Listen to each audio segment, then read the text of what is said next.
Misterios de la Biblia.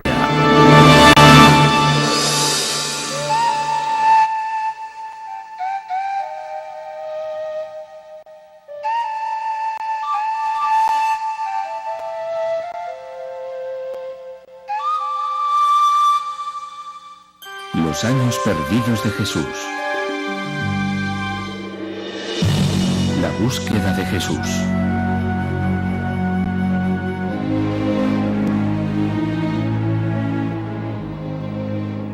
José, hijo de David, no tengas miedo de tomar a María por esposa, porque el hijo que espera es obra del Espíritu Santo. Dará a luz un hijo, y le pondrás por nombre Jesús. Mateo 1, 20, 21. Mateo 1, 20. Su historia empezó hace 2000 años en la provincia de Galilea, situada en el extremo oriental del Imperio Romano.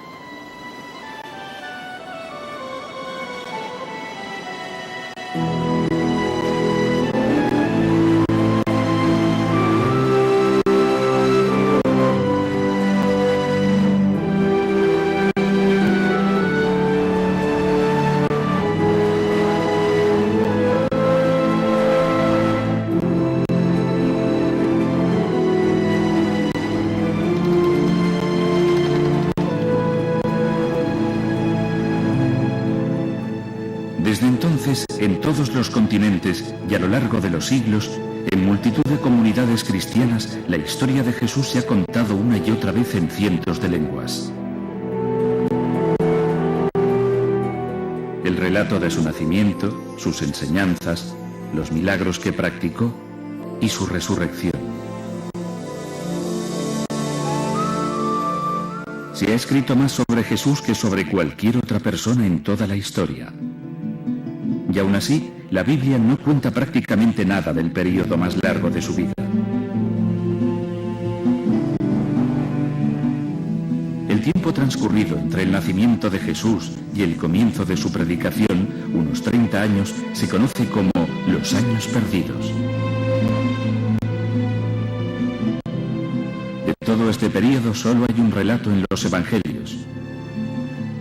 En él se describe a Jesús como un niño precoz de 12 años que debate sobre la Torá con los rabinos de Jerusalén. Lo encontraron en el templo, sentado entre los maestros de la ley, escuchándolos y haciéndoles preguntas. Y todos los que lo oían se maravillaban de su inteligencia y de sus respuestas. Lucas 2, 46. Lucas 2, 46, 47. Aparte de este único relato, el Nuevo Testamento guarda casi total silencio sobre la vida de Jesús hasta que empieza su predicación pública. ¿Qué pasó en aquellos años perdidos? ¿Dónde estuvo Jesús y qué hizo?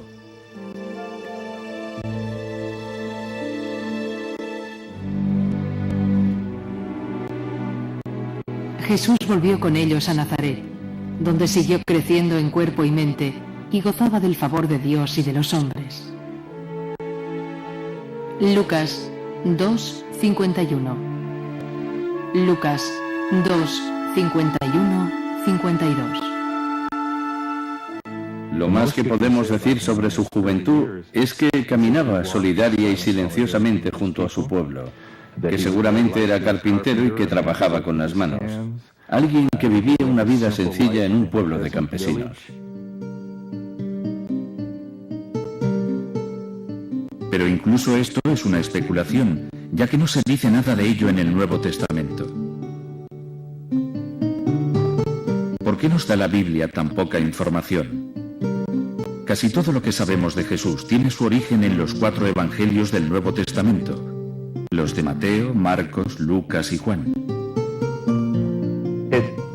Nos puede parecer inconcebible, pero yo creo que los evangelistas eran eso, portadores de buenas nuevas.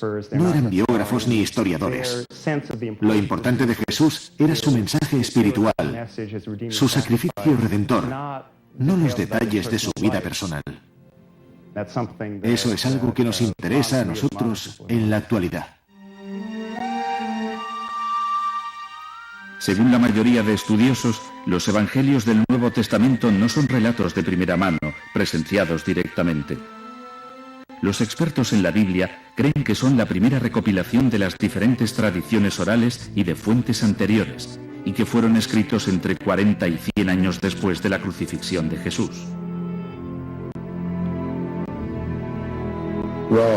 El problema de los evangelios y el Jesús histórico es que no se puede estar seguro de que es histórico. Y este debate dura ya más de 250 años. Es una cuestión difícil.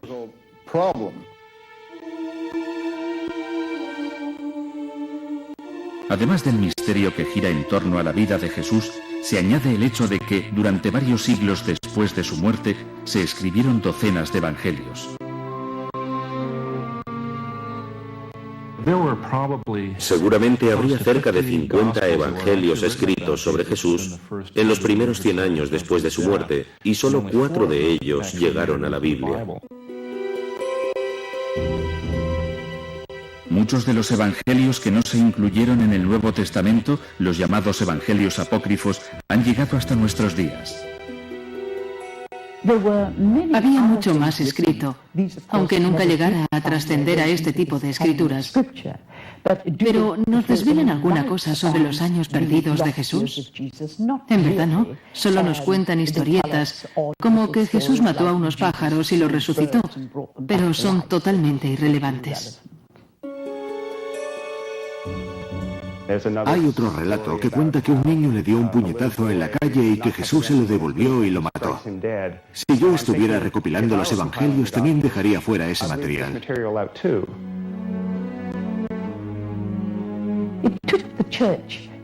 A la Iglesia le llevó unos 500 años fijar la imagen de Jesús. En los diversos concilios que se celebraron en aquel periodo de tiempo, se debatieron ampliamente muchísimos aspectos de Jesús. Por eso les llevó tanto tiempo. La gente, en general, no sabe que el Jesús que conocemos hoy en día es el Jesús que se forjó en aquellos 500 años, el Jesús de la fe.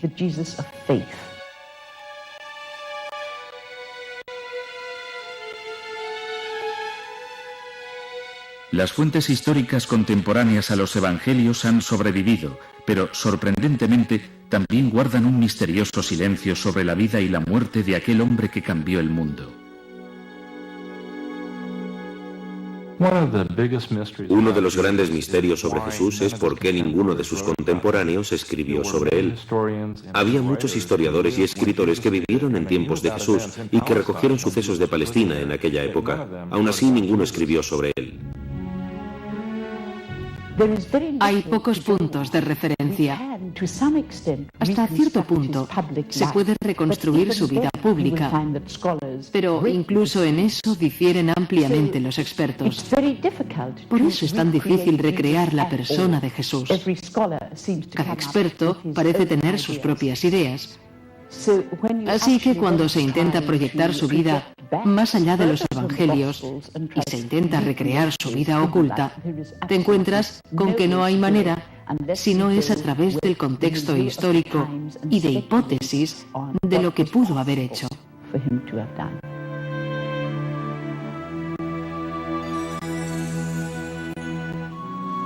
La gente ha ansiado durante siglos saber más sobre la vida de Jesús. En un intento por completar sus años perdidos, se estudió, se investigó y se plantearon preguntas. ¿Vivió Jesús en Nazaret tranquilamente entre los 12 y los 30 años?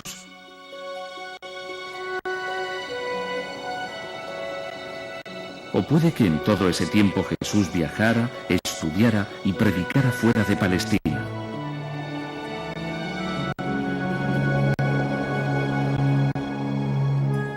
¿Es posible que Jesús viajara hasta lugares tan lejanos como la India y aprendiera de las enseñanzas de Buda?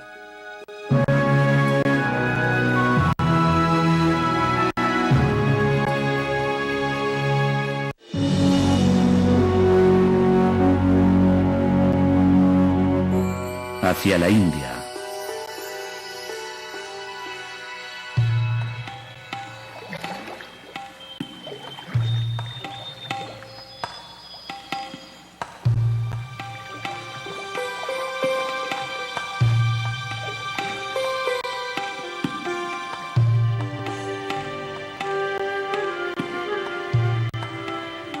Hace más de 2500 años tuvo lugar un acontecimiento en los frondosos bosques del norte de la India que, como el nacimiento de Jesús, cambiaría la historia de la humanidad.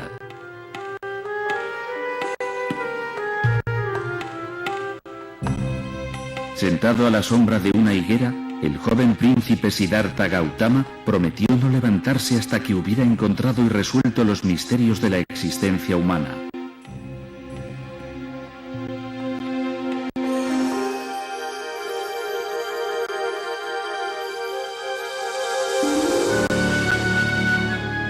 Tras una noche de meditación interior, se levantó convertido en Buda, el iluminado. Buda pasó el resto de su vida viajando por la India y por otros lugares compartiendo el mensaje de su revelación.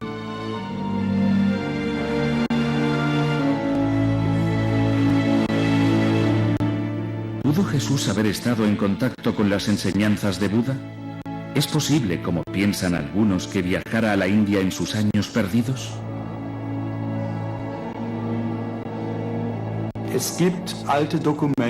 Existen antiguos escritos persas e indios que afirman que Jesús estuvo en la India, aunque no podemos estar totalmente seguros de que fuera. Aún así, la prueba está en sus enseñanzas cuando se comparan con los escritos sagrados del budismo.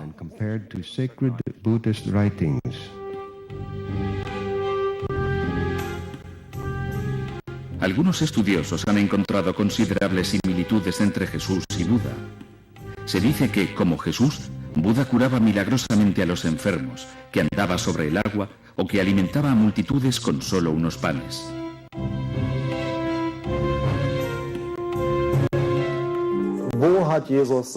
¿De dónde obtuvo Jesús su conocimiento? Nadie lo sabe. Se explica con milagros. ¿De dónde se sacó sus enseñanzas sobre ética? ¿De dónde procedían? ¿Por qué es tan diferente y reacciona de manera tan dispar a la de la gente que lo rodea? Son preguntas sin respuesta.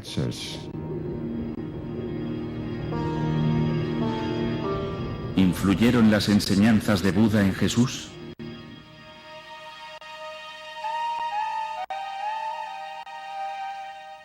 Se pueden ver similitudes básicas como la verdad, la no violencia, el amar al prójimo, ayudar a los pobres y a los oprimidos, la frugalidad y la sencillez en la vida, lejos de la ostentación.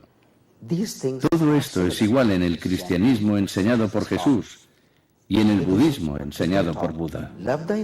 Quizá lo dijeran con palabras diferentes, pero la esencia es la misma. El significado y el mensaje son los mismos.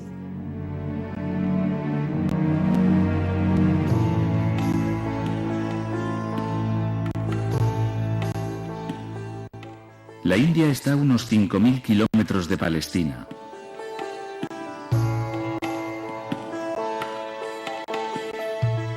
¿Cómo pudo Jesús haber hecho un viaje tan largo?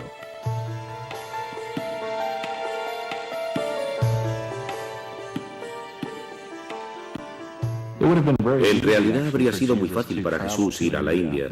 Había muchas rutas comerciales entre el Imperio Romano, en el que estaba Palestina, y Asia. Por ejemplo, podría haber seguido la ruta que empezaba en Palestina, atravesaba el norte de Afganistán y de Pakistán y bajaba hasta la costa occidental de la India. ¿Pudo Jesús haberse adentrado incluso más hacia el norte y haber llegado a la imponente cordillera del Himalaya?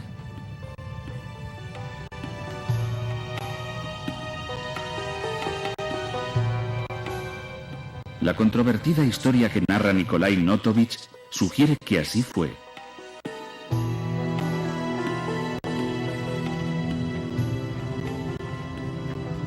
En 1887, en Notovich, un periodista ruso visitó Emis, un aislado monasterio budista situado en la alta cordillera del Himalaya, al norte de la India.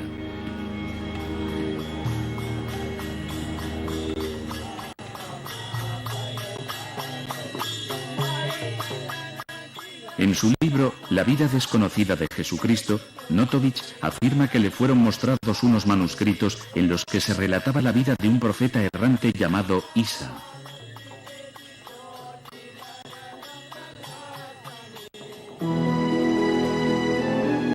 Después de consultar a los monjes y ver el manuscrito, Notovich estaba convencido de que Isa era en realidad Jesús. Según Notovich, el manuscrito arcano que le enseñaron revelaba que a los 14 años Jesús había ido a la India y se había introducido en el budismo. Tras años de estudio y predicación en Asia, pudo volver a Palestina llevándose consigo las creencias budistas.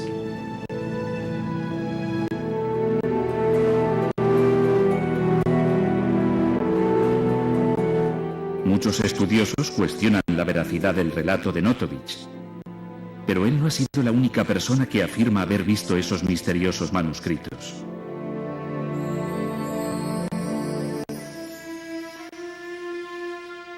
En los años 20, un sacerdote hindú fue al mismo monasterio de Emis.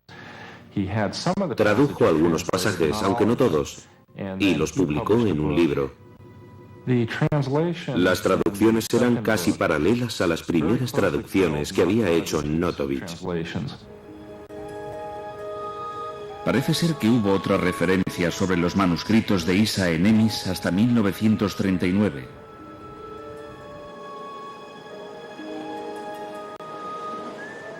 Pero desde aquel momento, el paradero de estos ha estado envuelto en un halo de misterio. Las leyendas siguen vivas y van creciendo conforme se van publicando libros y artículos, a menudo controvertidos, sobre los años perdidos de Jesús.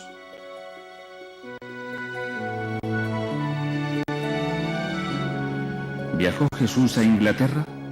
¿Guarda el cáliz de la última cena, el Santo Grial, la clave para desvelar los secretos de sus años perdidos?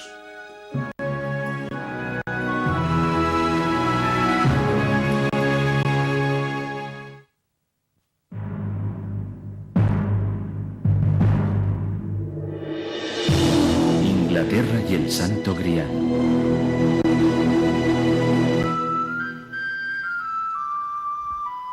Glastonbury, Inglaterra.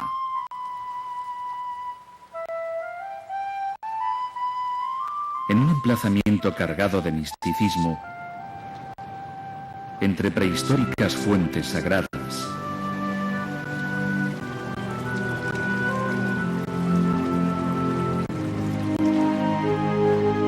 y dominada por una montaña sagrada,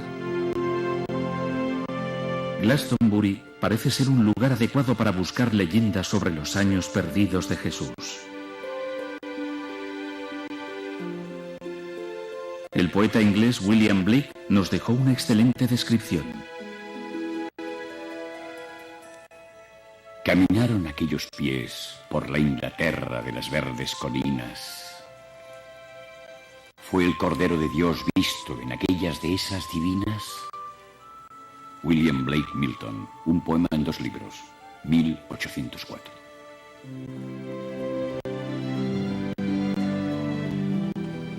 En el singular poema de Blake se habla de Jesús caminando por las colinas y prados de Glastonbury, no muy lejos de su pueblo natal.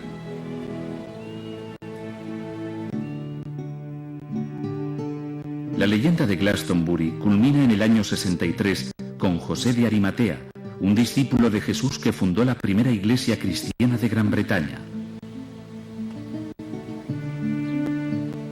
Según dicha leyenda, José de Arimatea es el nexo para situar a Jesús aquí.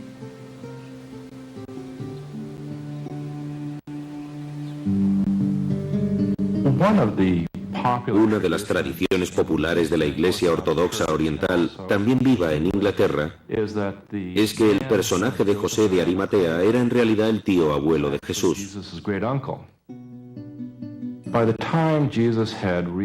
Parece que cuando Jesús estaba al inicio de la adolescencia, José, su padre, murió. Y su tío abuelo, José de Arimatea, se ocupó de él.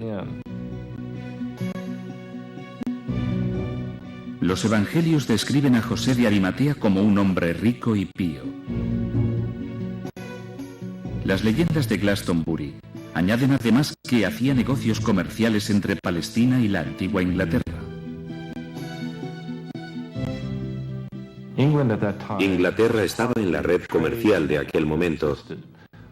Tenía estaño, que era un material muy valorado, y José comerciaba con dicha materia.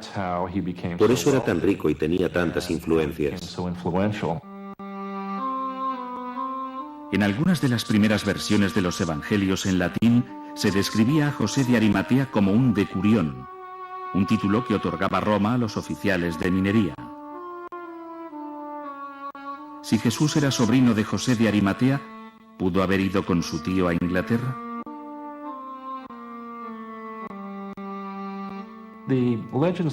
Las leyendas que hay en Inglaterra dicen que Jesús viajó con José de Arimatea por la costa sur de Inglaterra, por Cornualles.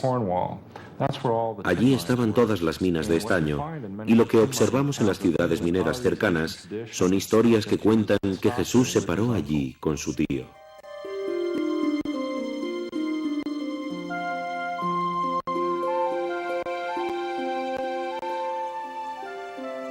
La población que vivía en la zona en la época de Jesús era druida. Y puede que fuera especialmente receptiva a las enseñanzas de Jesús, ya que su religión misteriosamente tenía ciertos parecidos con el cristianismo. En la época en que vivió Jesús, la religión predominante en Inglaterra era el druidismo. Los druidas creían en un futuro Mesías y, de hecho, según algunos historiadores, utilizaban la palabra Jesús para referirse a él. Y tenían los conceptos de cuerpo y alma, así como muchos otros que se reflejaron posteriormente en el cristianismo.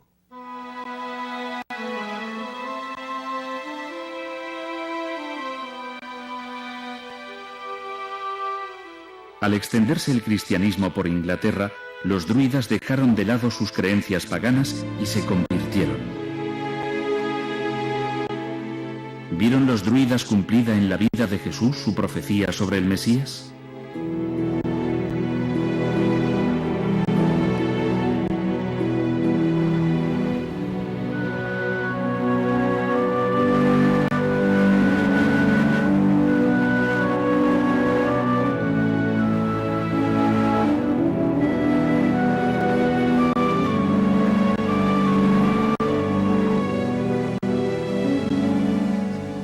Tan enigmático como resulta el relato sobre el viaje a Inglaterra de Jesús y José de Arimatea, para muchos estudiosos de la Biblia, José sigue planteando algunas dudas.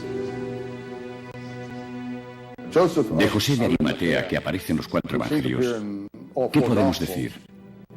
Yo me plantearía incluso si es un personaje histórico. Los evangelios están llenos de gente que parece proceder de otras fuentes que no tienen por qué ser históricas. Por ejemplo, no hay constancia de que exista un lugar llamado Arimatea. Si se duda de la existencia de José de Arimatea, ¿cómo es que la leyenda sigue viva?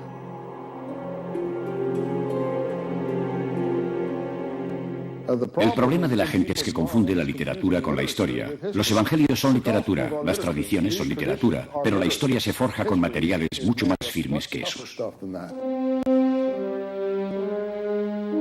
No obstante, la polémica continúa, ya que hay otra misteriosa leyenda asociada a José de Arimatea y Glastonbury.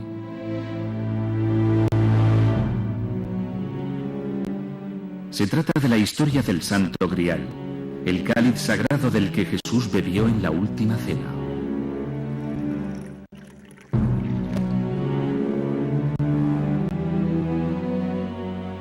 Luego tomó en sus manos una copa y habiendo dado gracias a Dios, la pasó a ellos diciendo: «Bebed todos de esta copa, porque esto es mi sangre, sangre de la alianza nueva y eterna, que será derramada en favor de muchos para el perdón de sus pecados». Mateo 26, 27. Mateo 26, 27, 28. Según la Biblia, tras la crucifixión, el cuerpo de Jesús fue a parar a manos de José de Arimatea para que lo enterrara.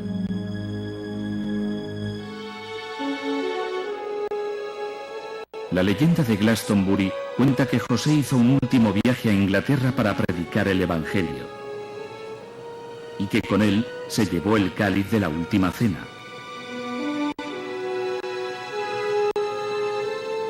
Se dice que José enterró la copa en algún lugar de Glastonbury.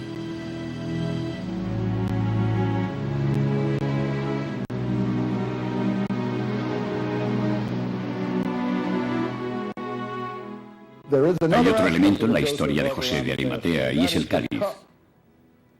Este se convierte en un símbolo muy importante en la Palestina del siglo I. De hecho, en las monedas revolucionarias judías, la copa es el símbolo de la primera revuelta contra los romanos.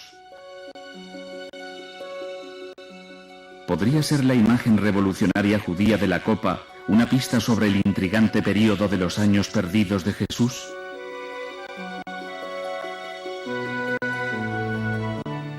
¿Pasó Jesús sus años perdidos en el desierto con una secta apocalíptica de fanáticos religiosos?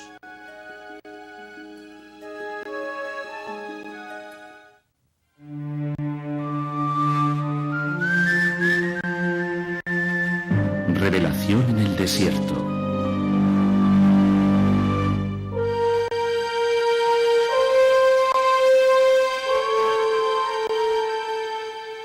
El Mar Muerto. 25 kilómetros al este de Jerusalén y a más de 400 metros bajo el nivel del mar, el lugar más bajo de la tierra.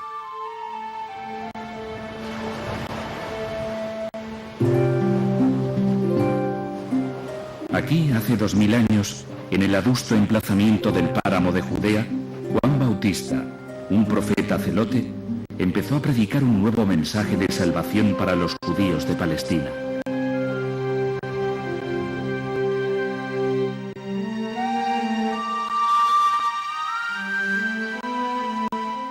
Sucedió que Juan Bautista se presentó en el desierto bautizando a la gente. Les decía que debían convertirse a Dios y ser bautizados para que Dios les perdonase sus pecados.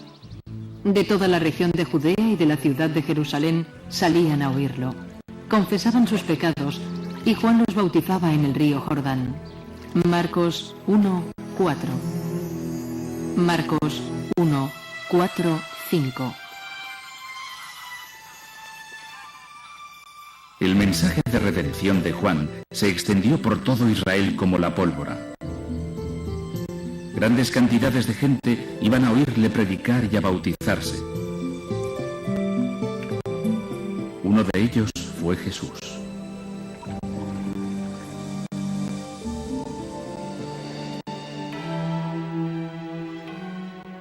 Por aquellos días, Jesús llegó a Nazaret, en la región de Galilea, y Juan lo bautizó en el Jordán. En el momento en que salía del agua, Jesús vio que el cielo se abría y que el Espíritu bajaba sobre él como una paloma. Marcos 1, 9. Marcos 1, 9, 10.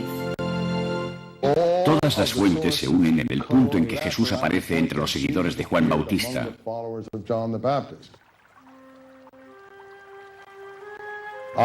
Yo creo que esa es la única información creíble que se va a encontrar en el Evangelio sobre los primeros años de Jesús.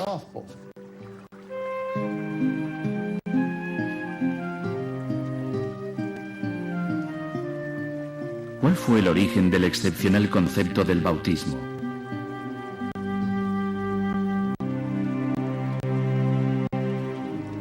Puede que, en parte, la respuesta la encontremos en una misteriosa secta de judíos ultrarreligiosos que vivían en los páramos que rodeaban el Mar Muerto, en un lugar llamado Qumran.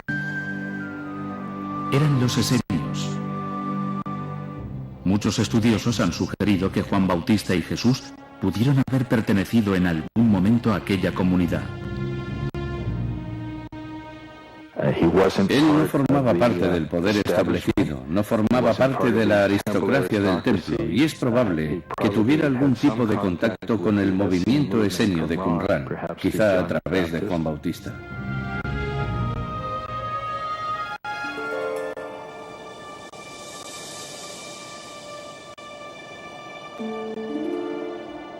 En Qumran fue donde en 1947 se descubrieron los manuscritos del Mar Muerto, los fragmentos más antiguos que se conservan del Antiguo Testamento.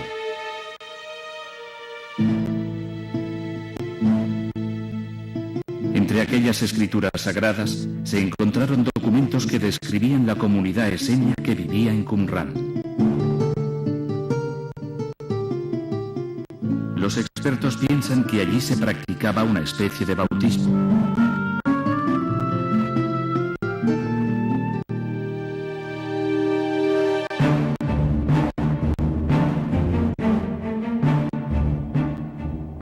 Las aparentes conexiones entre Jesús, Juan Bautista y la comunidad esenia han servido para avivar la polémica entre los estudiosos de la Biblia. ¿Pudieron los esenios haber influido en Jesús y Juan Bautista? ¿Pudo haber vivido Jesús con los esenios durante sus años perdidos?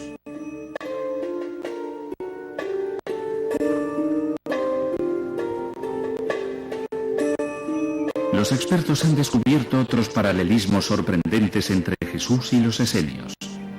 Estos se distinguían por el amor al prójimo, su sencillez en la vida y su estricta obediencia a las leyes de la Torá.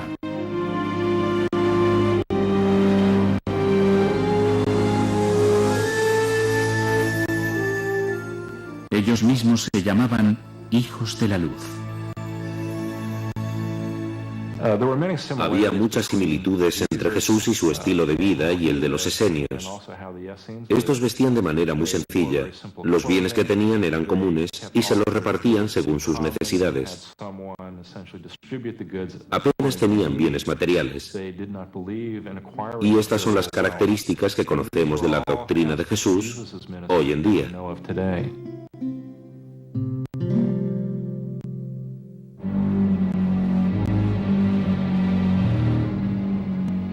Sin embargo, también había un lado oscuro y fatalista en la doctrina de los esenios.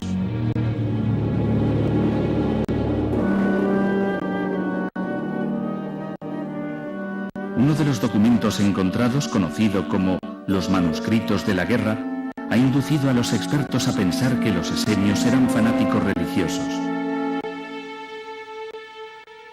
Igual que Juan Bautista y Jesús, ellos rechazaban lo que consideraban la corrupción de los sacerdotes judíos.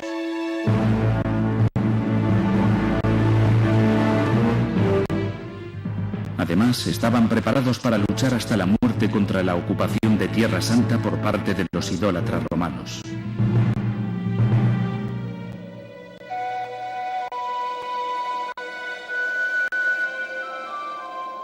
Los esenios trasladaron su comunidad a los páramos del Qumran, porque pensaban que se acercaba una guerra que los enfrentaría al enemigo.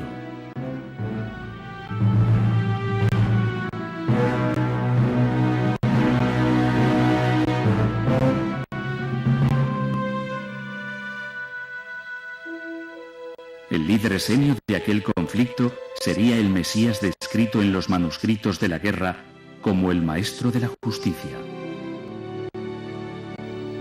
Tenemos un grupo de bautistas del páramo que además eran revolucionarios y gente que luchaba por la libertad. Es la característica distintiva de los manuscritos del Mar Muerto, que combinan el ascetismo esenio, el bautismo, la vida en la naturaleza y una ideología pura. Pero también tienen una visión militante y de guerra apocalíptica del Hijo del Hombre, que bajará de las nubes del cielo para luchar en la guerra final contra toda la maldad de la tierra. Eso es lo que se dice en el manuscrito de la guerra.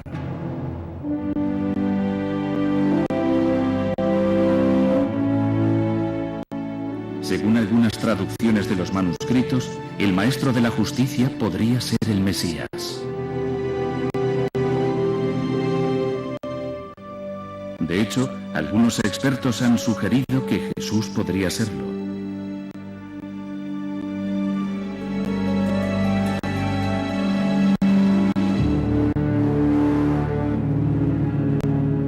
Sin embargo, otros destacan algunas contradicciones que suponen implicaciones de importancia. Aunque Jesús se considerara de alguna manera el Mesías, no podía aceptar la concepción que se tenía del Mesías porque sería antiético y entraría en contradicción con todo lo que defendía, ya que esa concepción era la de un héroe guerrero de la casa de David, que llegaría y acabaría con los enemigos de Israel, y eso era a lo que se oponía a Jesús.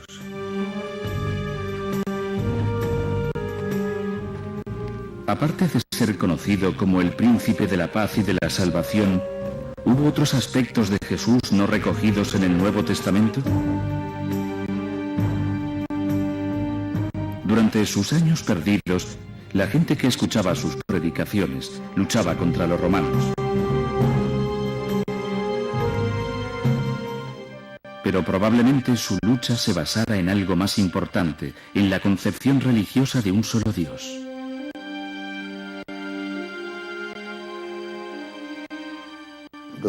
La situación en Palestina era insostenible, y lo sabemos por varias fuentes, entre ellas por los manuscritos del Mar Muerto.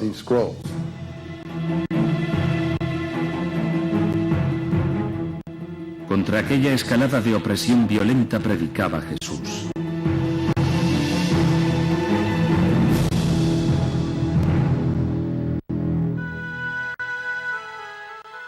En los evangelios se describe a Jesús como una persona contraria a la violencia.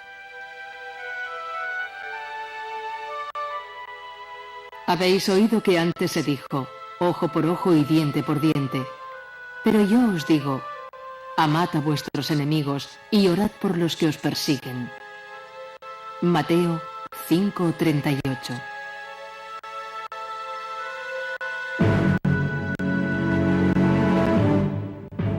Aunque los evangelios también muestran una cara diferente de Jesús.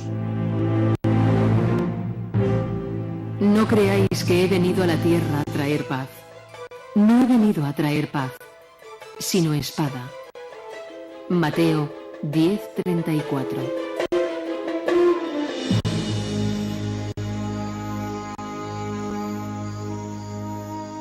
¿Por qué presenta el Nuevo Testamento visiones enfrentadas de Jesús?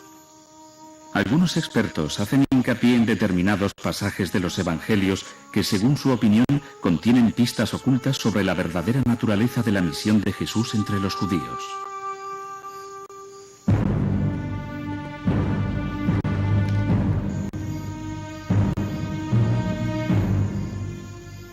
Entonces los otros se acercaron, echaron mano a Jesús y lo apresaron.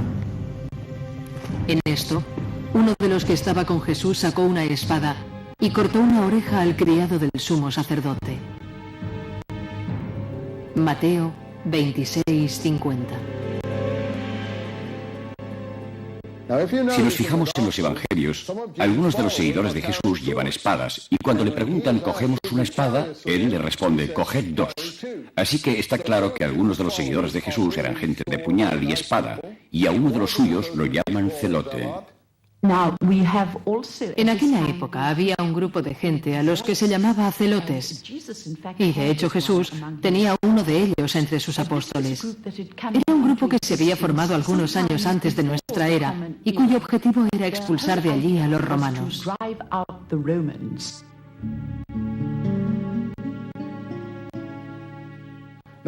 Uno de los problemas del Evangelio y su propia historicidad es que los autores están intentando limpiar la causa por la que Jesús fue claramente crucificado.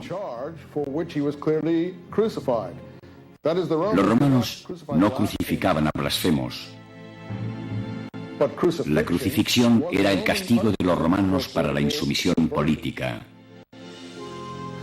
Por lo tanto, fue claramente crucificado por revolucionario.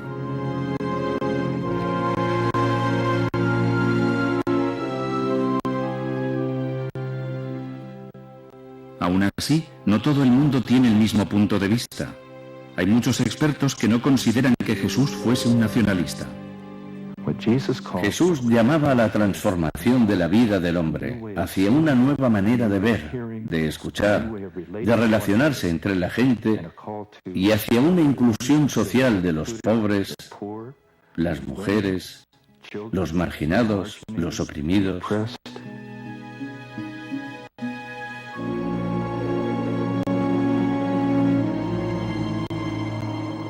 Si Jesús estuvo implicado en una revolución, puede que eso explique el vacío que existe en ese periodo de su vida.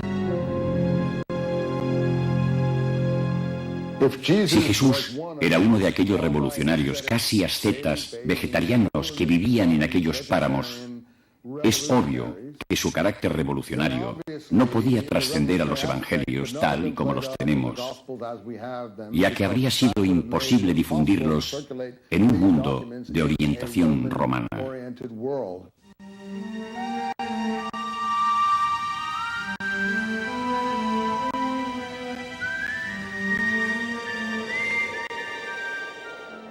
Puede que todo esto nunca llegue a resolverse y sea un misterio para siempre. Desde la muerte de Jesús y durante casi 2000 años han aparecido innumerables historias y leyendas para llenar el vacío que suponían aquellos misteriosos años perdidos. ¿Por qué?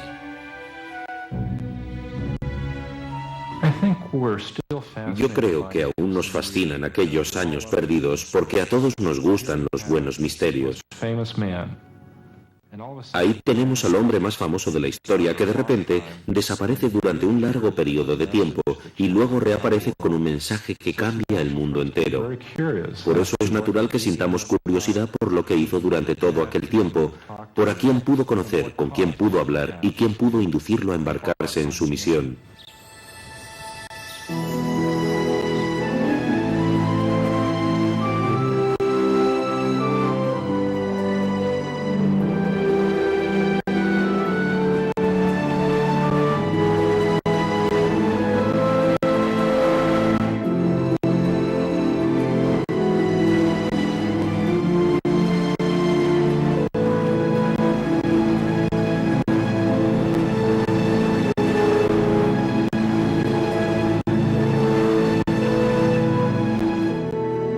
Quizá el misterio de los años perdidos de Jesús sea un capítulo secreto que se supone que nunca tendríamos que llegar a leer.